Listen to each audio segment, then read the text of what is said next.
So, but moving on though, we also have the issue of inventory.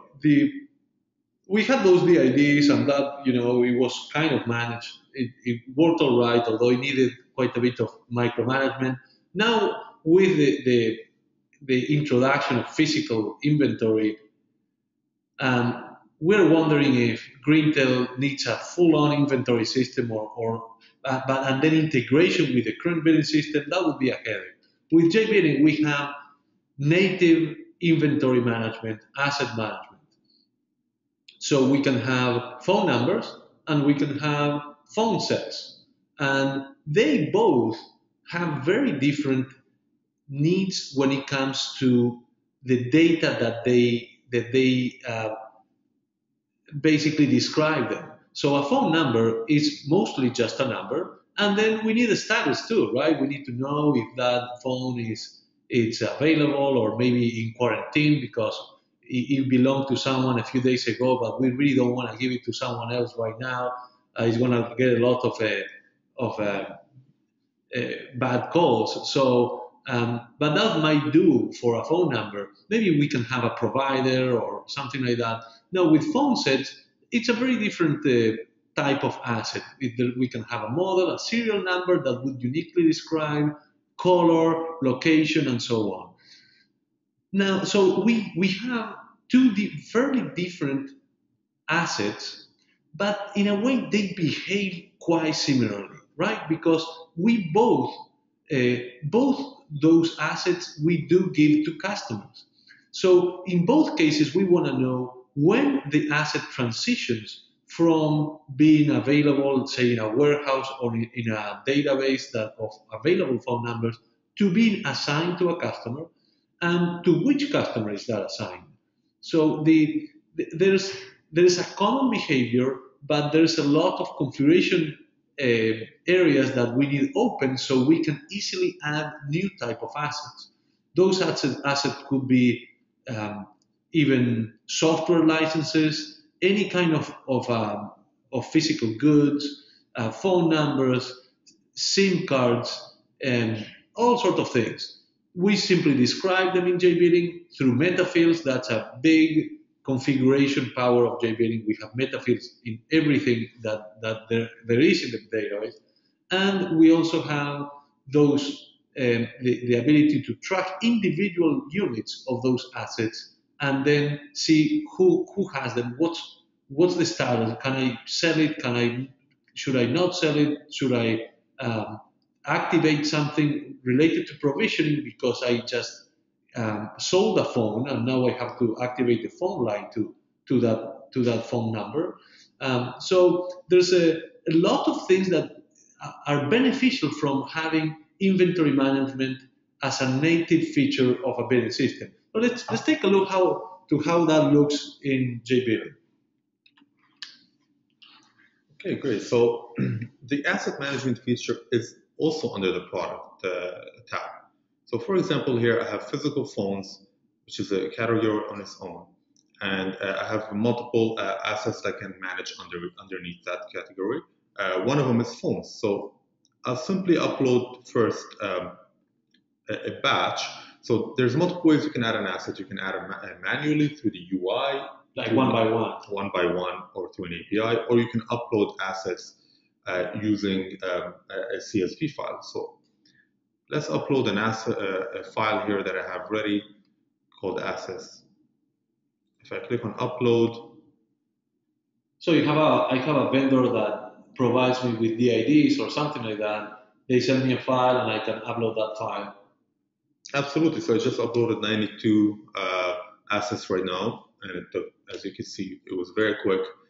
So now let's go and have a look at them. So if I go back into the phones asset, click on show assets, you'll be able to see that I have the list of the serial number here, the status, whether it's available or not.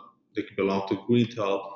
And I've also added a meta field for location. So for this one, it's San Diego, for example, and maybe another one will be different. Well, it happened to be San Diego too. So all these belong to one product in jBilling, basically. They are sort of associated to a product. Yes, they are.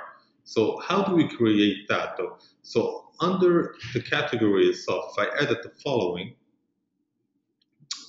all I have to do is check mark allow asset management. For that to change from a product to an asset management feature. What kind of identifier are you using? Is it a serial number? Is it a phone number? Is it anything you want? And then you configure the statuses. So when will it be in use? Is it when an order is saved with the following number? When is it available? When I upload them and it's the default? And when is it broken? And etc. You can add as many as you like here, and that's easily configured and changed. Now, what I've also added was the location, as you can see earlier, but I can add any meta field. So Emiliano was showing earlier that we also need the model number. So there you go. I can add a model, and it could be a string, and it could be mandatory, and then I could save my changes, and that's that. Then I just have a field that I can upload through CSV as well. It's another column that I will have in that, basically a database that I'm uploading of assets, and then after describing all that and then uploading, I have all my assets which are unique units that belong to a product. Yeah, absolutely. So I can show here quickly the assets.csv file, how it looked like. So it was simply two columns.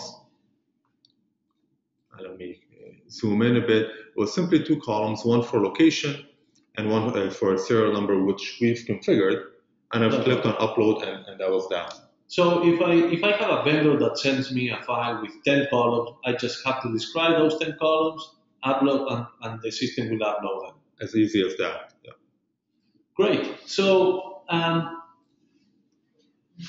simply because of time limitations, we will skip other areas of asset management. Eventually, these assets, of course, get assigned to a customer through when they buy something, which in jBilling is done through an order.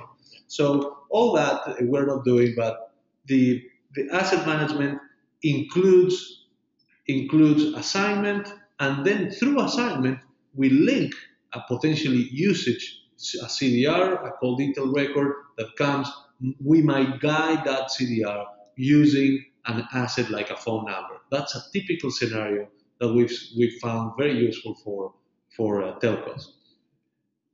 Great. So let's move on to our next challenge with Greentel. We have the old invoice that is not looking good, but worse is that we need more than one invoice to deal with the government. And in the case of the old billing system, they had a very static invoice. You can change some messages and things like that, but nothing else. With jBilling, we have the Invoice Template Generator. We call it ITG. The ITG is a tool that, again, just like asset management, it's a native tool of jBilling. It's embedded in the UI. You don't need to run anything, or you don't need to use any other tool, basically. You see immediately how that invoice is going to look like. You can pick an invoice number and check how that invoice with exact lines is going to look as you make changes of your invoice design.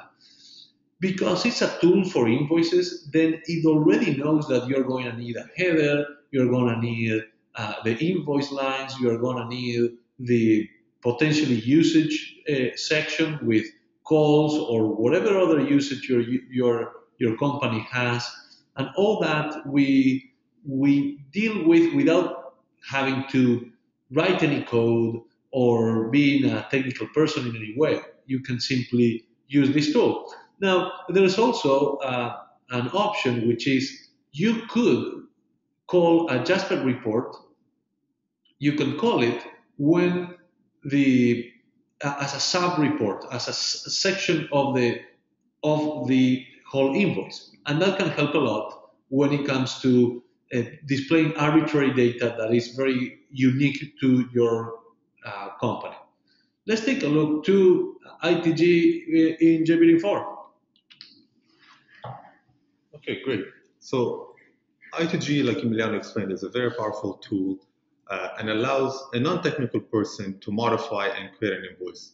So here I have multiple invoices created, and as I showed you earlier in account types, you could choose from the list which invoice you want to use for your certain account. And so here I have the government invoice. I can clone it if I need to, but let's edit for the following, for this presentation, and see what it could do briefly. So here, as you can see, my invoice shows on the right-hand side. This is real time. Any changes I apply will show on here. The invoice number that I'm displaying, so this is an actual real invoice in jBilling that I just have to input the number in here and allow it to display. So the following invoice has a jBilling logo. I'll just change it quickly to use the Greentel logo, which is a fictional logo, but did you create that one yourselves? Yeah, I did. It's not too bad. So yeah, you can see right now there's the logo on the top left-hand side, and in real time the changes have shown. So it is great to see changing quickly. I don't need to compile anything, but it kind of looks really small. Yeah, it's eventually I would need to zoom in on that. How can I do it? So you can download the new invoice by clicking on the download here on the top right. So now my invoice has been downloaded. You can see the new logo on the top left and the invoice details.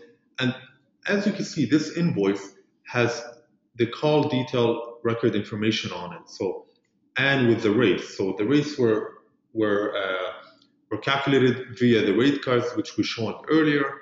And the government requires us to show every single call that was made and to which continent.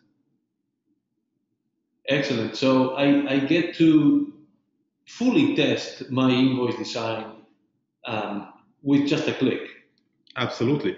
And you could do many other changes. So for example, let's go to the events line where I showed you earlier where the CDRs have shown on the invoice. If I click on setup column, this is how simple it was for me to be able to show the calls on the invoice. All I had to do is add certain fields and show and decide what I want to show from the list here. So I don't need to be DBA, I don't need to understand where the data is coming from. All I need to say is I want to show the charges, and I want to show the date and the duration of the call and the product name. And I could check mark which columns I'd like to show. For the webinar purposes, let's say I'd like to remove the product name, but also like to group them now, all of them under their own product. So if I save changes, I click on the second page where the CDRs are showing. So you can see. Let's give it a download. Yeah, so it's pretty small. So now this is my new updated invoice, and I've removed the column where it says which product I belong to, but now they're grouped under their own product category. So a couple of clicks, the invoice changed quite a bit. It made it more easily consumable by the customer because now I have all my European calls, all my African calls. That's how the products have worked here. But I don't have the column anymore. So lots of flexibility and lots of productivity. Just as a side note, jBilling does maintain the old version of invoice presentation, which use Jasper reports. So we're still supporting that, and it's actually a good option for very, very complex or just, let's say, very strange invoices. We still can use Jasper reports, and that would give really unlimited flexibility, but a little bit of certainly more work to get them up and running. Okay, let's now switch to Mark Schlossberg from SureTax, because we have a big requirement here, which is the taxes in the telecom industry in the US. That's not an easy task. And I'm going to now bring him quickly Mark, if you can unmute yourself, I think you are unmuted. Mark, are you there? Thanks, Emiliano, and good morning, everybody. So I'm Mark Schlossberg with SureTax, and while the slides are coming up, what we're going to talk about here coming up is just basically quickly the process of telecommunications tax compliance. We'll talk about Telecom tax. We'll talk about jBilling and how it integrates with SureTax, and then I want to leave you with some tips to consider. As I mentioned, I'm with SureTax, and we provide real-time calculation of communication taxes in the United States, Canada, and around the world. And we provide tax calculation service to a wide variety of service provider types, VoIP, cloud, machine-to-machine, and we cover companies ranging from the largest providers in telecom and technology to new entrants. And what these providers all have in common is that they know that proper tax calculation can provide a competitive pricing advantage while at the same time minimizing their audit exposure. So as you know, telecom tax is the most heavily, or telecommunications is the most heavily taxed product in the world. In the United States, that rate is somewhere around 20%. So complying with telecom tax is important. It's important because for the authorities, telecommunications is a substantial portion of their revenue, but also for providers, it can be an area of risk. The important thing to remember, though, is that telecommunications tax is an indirect tax, which means if you calculate properly, collect, and remit tax, you should have few worries. And as most accountants will tell you, it's not a question of if you get audited, the question is when you get audited. So it's important to have a system that has transparent calculations and provides an audit trail that shows the basis for calculations. Next. So for those of you that are new to telecom tax compliance, here's a very simple overview of the process. As you set up, the authorities are going to expect you to register with them.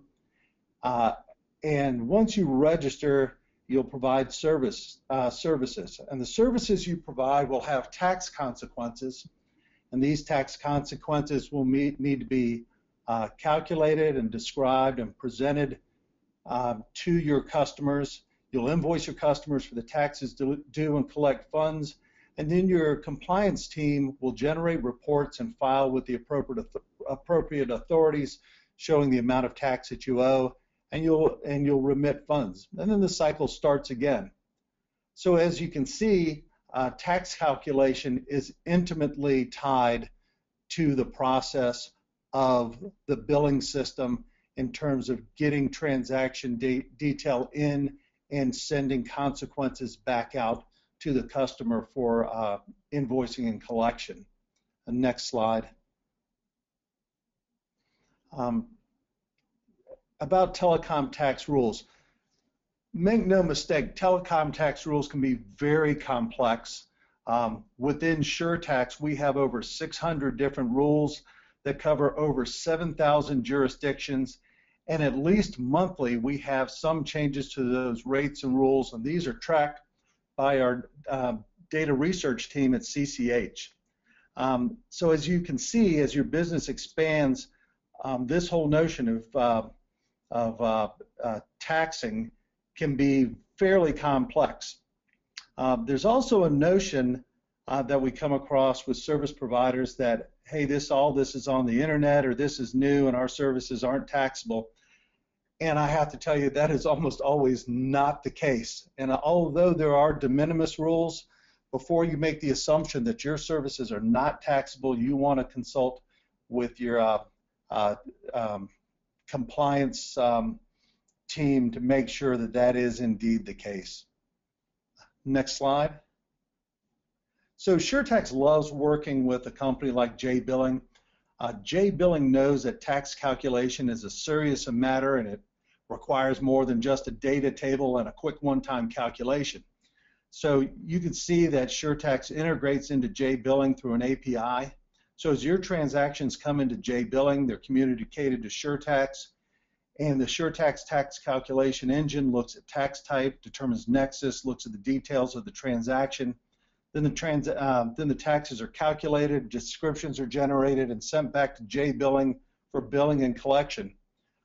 Perhaps just as important is that SureTax retains the transaction details for reporting, and we do an extensive job of tracking the detail of every tax that was calculated, how it was calculated, and the basis for the transaction, so that if an auditor ever walks in your doors, you can say, I calculated this in this way based on this.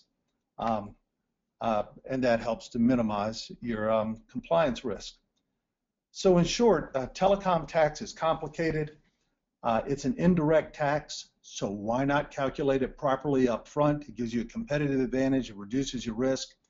And if there's an audit, have the tax records available to justify every calculation you've made. And you can do that through SureTax with jBilling.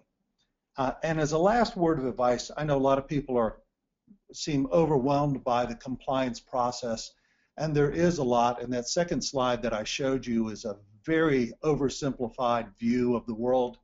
It's really just kind of a construct, but put together a compliance team that can help you through this. jBilling can make referrals for you. At SureTax, we can make referrals for you as well, and your compliance team will help to simplify the process. So that's, in a nutshell, that's SureTax, tax compliance, and how we integrate with jBilling. Thank you very much. Emiliano? Yes, thank you. That was great. I want to emphasize that really you can see that jBilling has made a big effort to bring things into jBilling like inventory management, for example. But when it comes to taxes, it's not the right thing to do. The right thing to do is to integrate with those that know very well the area, and also that they keep that updated, because taxes change a lot. So it's not just functionality, but it's also the ongoing maintenance of those rules that are very important. So jBilling is integrated with SureTax, and that's how we solve a complicated problem. Now, let's move on to the last part, which is let's bring a new customer into Greentel. As you can see, we don't have the young, good-looking, that gets to sign up to services. Here we have Betty. I would say Betty. She is the chief financial officer of an agency for the government, and she's really excited about getting telephone services from Greentel. We're gonna quickly just create a customer just to wrap up the presentation today, and Siad is going to help us with that. Great. So right now, Greentel wants to add a new customer, and her name is Betty. So as I click on Add Customer, I get to choose my account type right at the front. So Betty is a residential, or is a government, or is a small business, etc. In this case, she's a government employee. So if I select the government account type, you will notice that the data structure for that customer is different than the residential, and it includes the meta fields that we've configured for that specific type of customer. So there is an employee ID, there is a department type, and as you can see, the department type is actually a list, and an employee ID is a string. So very flexible on how your meta fields and what are your meta fields. The budget code that this service will be built from, the office address rather than the residence address. So if Betty was a residential customer, we would be seeing a completely different screen here. Absolutely. You would not see an office address, you would not see a budget code, you would not see a department, because all those are very specific to the government employees only. And if tomorrow we want to say for the department, we want to add another field, which is the location of that department, how hard would that be? Not hard at all. It's a simple configuration, and it would take around 30 seconds to do. So this is what I call part of the super configuration of jBilling 4. All configuration, you are not stuck with a data model, and you get to quickly configure the system to do what you want without customization. Absolutely. So there I'll choose a login name, a password. There's some fields here that were inherited from the account type as well. So the language, the currency, as you noticed, the main subscription and the invoice template were all parameters that were configured up at the account level. So the due date would be the 25th of the month. The referral code, if that required, that is also another meta field. So I could even have just an invoice template at the customer level. Not that I think it's a common thing to do, but I could configure to that level. Absolutely, you can overwrite the account, what the account provided us. So I can change it and choose Ziad's invoice or possibly some other invoice, a residential invoice if required. Great. Okay, so then I fill out the employee ID and the department, and Betty, I believe, belongs to the agricultural department. The budget code is 234. The office is in, we'll say, New York City for this specific one. Postal code is 12345.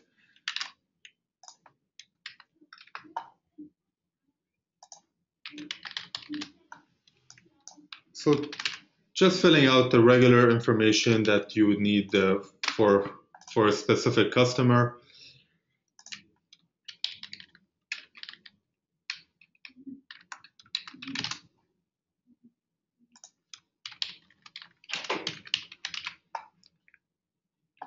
Okay, and last but not least is the payment. So it is a Visa, a credit card number. We all wish that the government would pay with a credit card, but and actually that's an important point with account types. We can say this account type can only have access to this particular type of payment and not other types of payments, and that could be quite beneficial as well. The credit card is not good. Yeah. I can give you a good credit card. 4 and then 15 ones and a 2. Or 4 and 15 ones. 1, 2, 3, 1. So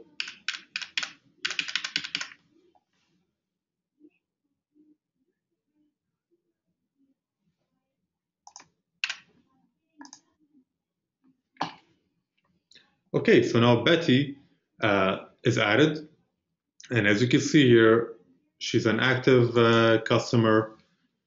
So the next part here is we're going to subscribe her to a plan. So if I create order,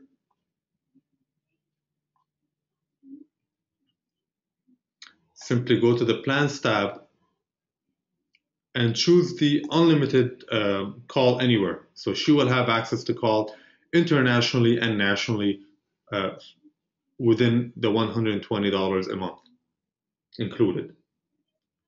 Okay, she also has access to the voicemail package. That all is included in that plan.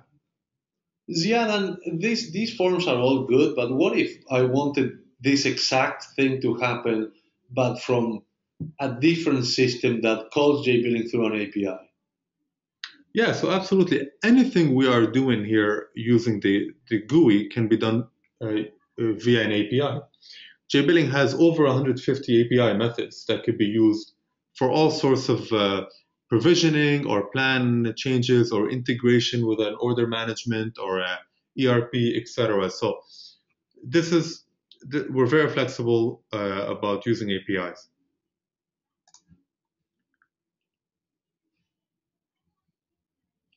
So now the order is saved, and as you can see, Betty is has an order for a subscription that is $120 a month.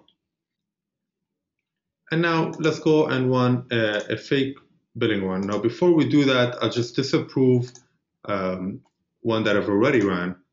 Click on configuration, billing process, and as you can see, I'm running a review report. So this is not an actual billing run, but only for review purposes on December 9th. Click on Run. The billing process is currently running. If I click on Billing, you see my first line here. And as you can see, this is a review report, and you have the ability to approve it or disapprove it depending on the invoices or the orders and whether they match what are my expectations.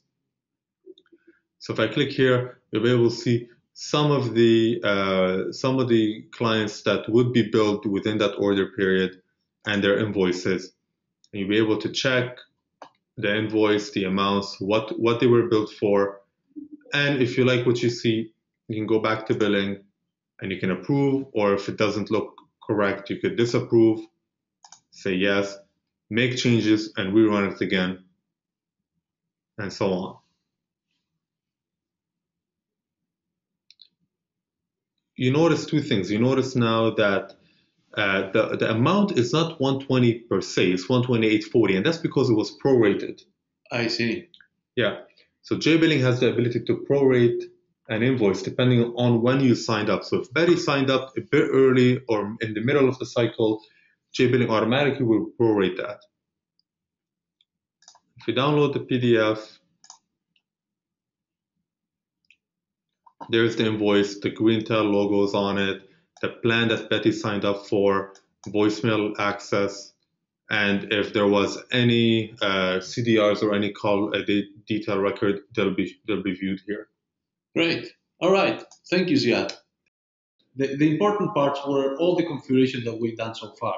Then it's easy to bring a new customer. It's easy to bring a new customer, and we can do that through the API as well, and that helps a lot because an API call it's typically how we're going to get a customer in the system. We can obviously use as well the UI, but the API is how things typically are done.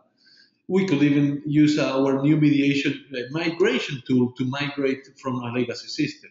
And this leads me to wrap this up. I will share my camera one last time and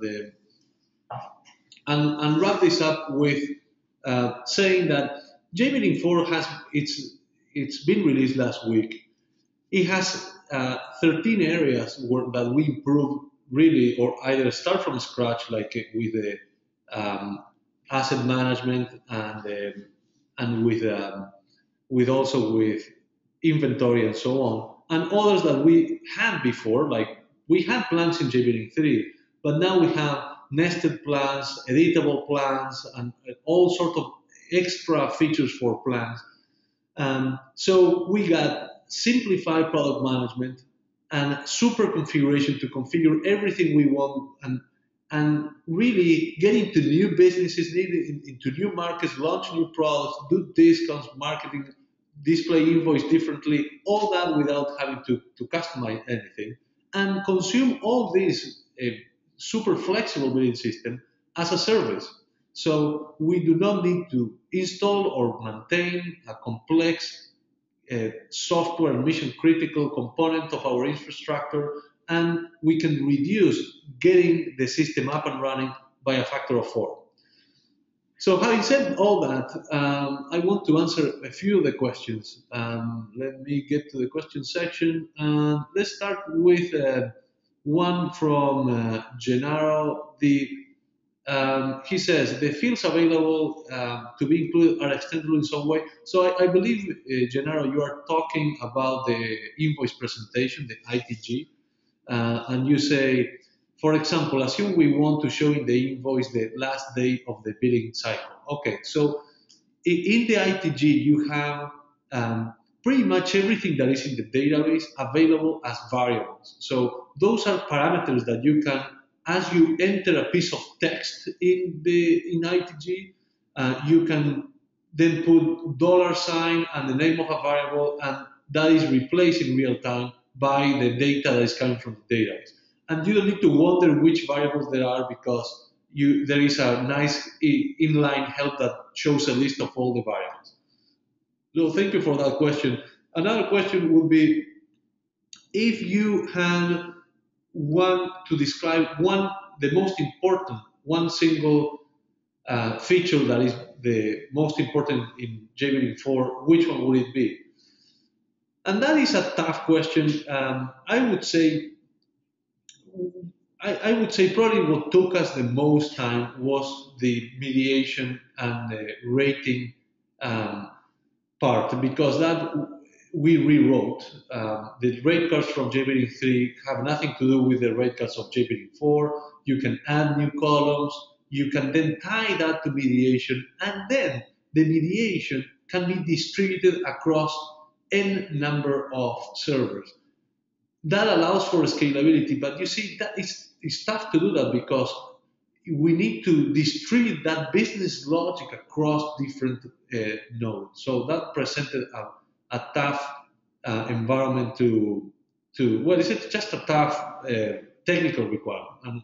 I'm quite happy about that. But it's a tough question to answer because there's a lot of interesting things. Let's take a look to the next question, and it's going to be the last one because we were really past our bedtime. Does asset management could manage payment card information and in a secure way? Well, so jBilling has a module that is collections, and collections is where it takes care of actually processing payments and also checking that who paid and who didn't. Do we need to retry a payment? Do we need to maybe execute a provisioning step to cancel a phone line because someone hasn't paid in a long time? All that is part of our collection module. So it's not associated with asset management because assets are more of a unique elements that are sold to customers. But payment processing and especially with credit cards is definitely part of jBilling. We're PCI compliant, so it's secure, and we guarantee that. And with that, we need to wrap up. Now, I want to offer all of you a sheet of all the new features of jBilling 4. And if you want as well the slides of this presentation, all those things we can share with you. If you have more questions, you can also ask them. Simply send us an email to sales@jbilling.com. And we can reply to that email with the slides or with the jBilling 4, what's new in jBilling 4, and then other questions that I can see popping in the questions section that we just don't have the time to answer. I do want to thank you very much all for attending, and well, have a good day. Yeah.